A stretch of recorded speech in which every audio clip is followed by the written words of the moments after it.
اور علامہ امام فخر الدین رازی رحمۃ اللہ علیہ نے تفسیر رازی میں ایک عجیب بات لکھی ہے، فرماتے ہیں یہ والعصر، اللہ زمانے کی قسم کھا رہا ہے، تمام انسانوں کے خسارہ ہونے کی قسم کھا رہے ہیں، یا انسانوں کی زندگی اور وقت کی قسم کھا رہے ہیں کہ اللہ فرماتے میں نے جتنے انسانوں کو جوانی سے لے کر موت تک جو زندگی دی، بچپنا اور لڑکپنا اس سے نکال دیجیے، اس میں اللہ کے نزدیک یہ بچے جو ہوتے جب تک جوانی میں قدم نہ رکھے کوئی حساب کتاب نہیں ہے۔ حضور صلی اللہ علیہ وسلم فرماتے ہیں بچہ جب تک جوانی میں قدم نہ رکھے جو بھی اچھا عمل کرے،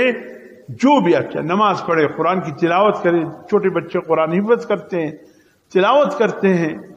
نماز پڑھتے ہیں، 8 سال والے، 10 سال والے، 12 سال والے، جوانی میں قدم ابھی نہیں رکھا ہے، ان کا تمام تلاوت، ان کی تمام نماز، ان کی جو بھی نیک عبادتیں ہیں، اللہ ان سب کا ثواب لکھتے ہیں، والدین کی کھاتے میں درج فرما دیں، خواہ اس بچے نے باوضو کیا ہے یا بغیر وضو کو کیا ہے۔ ایسے بچوں کے لیے وضو بھی شرط نہیں ہے اللہ کے نزد، کپڑوں کی صفائی بھی شرط نہیں ہے، ہاں جو بھی عبادتیں بچپن میں لڑکپن میں بچے کرتے ہیں اللہ وہ والدین کے کھاتے میں لکھتے۔ اچھا اگر بچے سے اس عمر میں گناہ ہو جائے،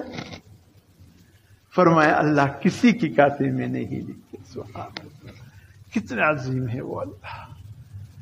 بچے سے اگر گناہ ہو جائے اللہ کسی کی کھاتے میں نہیں لکھتے۔